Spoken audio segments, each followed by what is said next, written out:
Oh, this is something I'm pretty excited about because I do quite like the view here. This all needs to be kind of finished off in landscape and everything, and that's grand. But this, I'm excited about. This is the new pond build, and it looks like as if it's coming out from underneath the window, because it kind of is.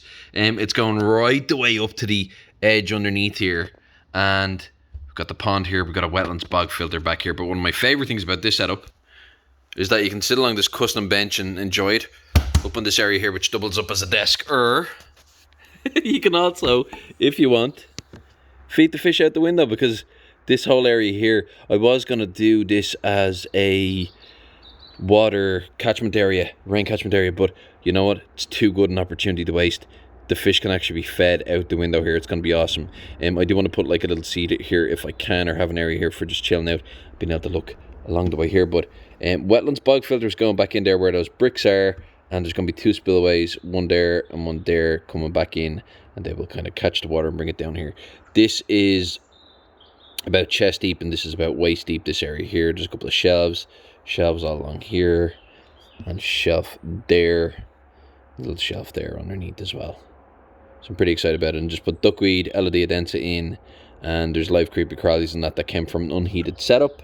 And that setup, yeah, basically I've been cultivating that stuff all year, all winter, to put into this. I've added a small bit of good bacteria. I'll add in a little bit every now and again, but the temperatures are quite cool at the moment, so I don't want to waste any unnecessarily. But we've already got pond snails, good bacteria, Eladia, duckweed, wriggly worms, and isopods in here. So that's awesome. Really excited about that. I think that's really cool. But I'm really loving the fact that, yeah, it looks like as if it's coming out from underneath the building, which is great. It's going to be super fun. Just being able to sit here, chill out, get some lights in here, and so on kind of darker evenings and everything. Everything is grown in now at the moment. All these little oak trees and everything are all starting to grow back in, so they're going to be really nice. It's going to be branches kind of coming over and all the rest. We're going to have on this side here, I'll shift this candle because I don't have any electricity in this at the moment.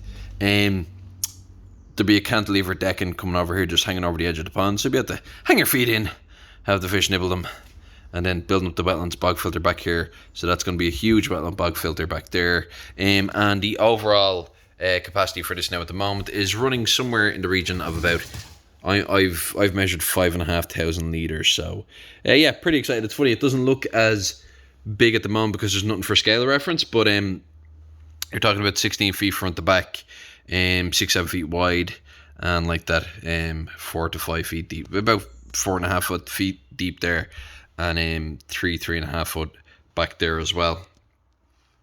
So yeah, I'm really happy. It's coming on nicely, but I just wanted to give you a quick look and a quick update. And this area here is going to be the wetlands bog filter, and yeah, so basically I'm going to be like I said, decking along here, cantilevered across the edge, and then all that there will be fully planted up. That's going to be a massive wetlands bog filter setup, and I've already got all the plants pretty much for that. And I may extend it back a little bit. I'll see how I go. That actually, it doesn't, you can't see it so much, but there's actually quite a drop off there, which is why I stopped it short where I did. But I can't get it quite as deep as I want because of some stumps and roots and stuff that are kind of buried down deep underneath. So I may end up just moving that whole thing back a little bit. If not, I can just go up and add some extra height to it, which would be pretty nice anyway. I just don't want to go too high because I don't want to block the view of the fallen tree here, because that's going to be all covered with fairy lights and all done up nicely and stuff like that, and it may end up looking at like an outdoor, like I might make, what I want for me is a little hot tub out the back here, so I might do it underneath the trees over there or something, which would be cool. That'll be a nice fun project for the summer, like maybe a rocket stove heated hot tub in the corner there. That'll be fun, but we'll see. We have to get this all done first. So decking going out to here, cantilever across, maybe wrapping around there a small bit as well. And yeah, I think this is going to be awesome. But I just wanted to give you away. It's been a busy project. I'm working on loads of other stuff here now at the moment as well.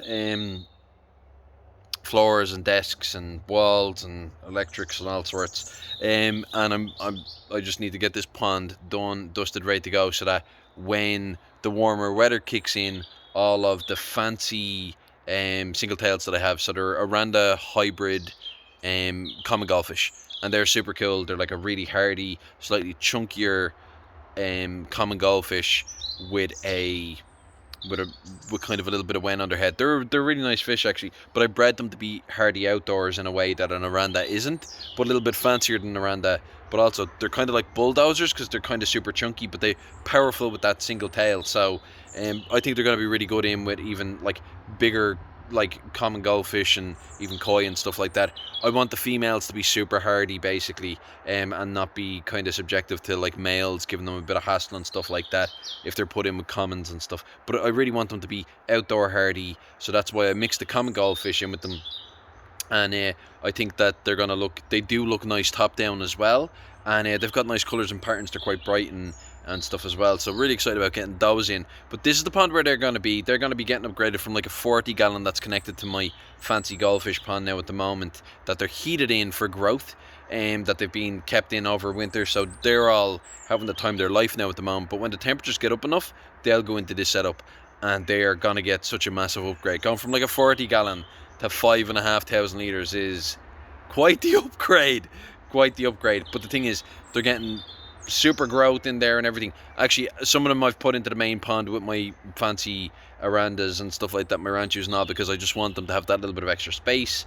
But yeah, they're doing super, so I cannot wait to see them in here. And putting them in that setup over winter is giving me a great opportunity to just kind of get them really used to me, get them really friendly. The Oranda in them has got them with a much more kind of outgoing personality, but like any single tail fish, because they can bolt really quickly because they can move so fast, they're just a little bit more skittish than like the slower fellas who don't really have a choice. They can't move too quickly. So they're kind of like, well, it seems okay, so I'll just deal with it. Whereas the single tail guys, they're gone. But they're really outgoing now, and they're really friendly and stuff, so I think it's going to be really nice being able to feed them out the window and stuff like that. And just come out and just sit on the deck and chill out with them and everything. Just want to give you a quick update anyway. I'll be doing more to this build because I'll cover the wetlands bog filter in more detail.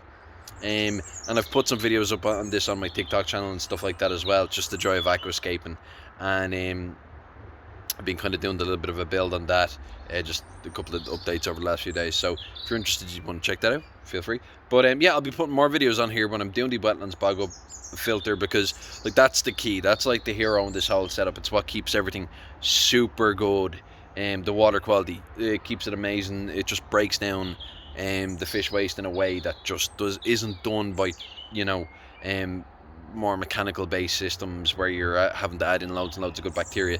If you've got like good bacteria in there naturally, but you've also got isopods, red wriggly worms, pond snails, all those good guys, if they're climbing around inside there, they're breaking down all of the pockets of waste naturally, and it's easier for the good bacteria to utilize, easier to get into the plants and stuff like that. And it's full with plants, so it's direct to source kind of feed. It's awesome. But it means that you don't get like stagnant areas there where there's buildup and stuff, because those little critters are actually actively hunting out all of those particular pockets of waste and stuff like that, because they want to break them down and eat them and make use out of them in the way that they do. But anyway, it's awesome. I just wanted to show you anyway. Really happy. It's getting dark now and it's freezing cold. We had goodness, yeah, we had some really significant hailstones earlier on. So I was wading in this yesterday and it was so cold when I was pulling the tarp. Tarp is just about perfect all the way around. There's one area where I think I'd like to scooch it over a tiny bit. So for now it's fine, but we'll see. I'll either scooch it over or I'll pack something in behind it. I may actually pack something in behind it. We'll see how it goes. But and that will just give me an extra bit of pond liner. I just want to get it up maybe an inch or two, just so I feel a bit more comfortable. And I need to peg it all in, all around the edges, and get the pond liner kind of tucked and stuck in, so that it won't fall over, and finish off the edge and stuff like that. But I have a couple of other projects that I need to move on to anyway. But the main thing is water's in, living things are in. I'll keep this system fed, and pretty soon hopefully we'll have better weather and we'll be able to get the fish in, which will be awesome. But anyway guys, that's it. Pond update. This is the fancy Oranda mix. I'm gonna have to come up with a name for these guys, because I haven't been able to find a single-tailed common goldfish Oranda hybrid name anywhere. But if you have, let me know in the comments. But yeah, that's it. That's where I began. I'm really excited. Anyway, that's it. Talk to you later. Bye.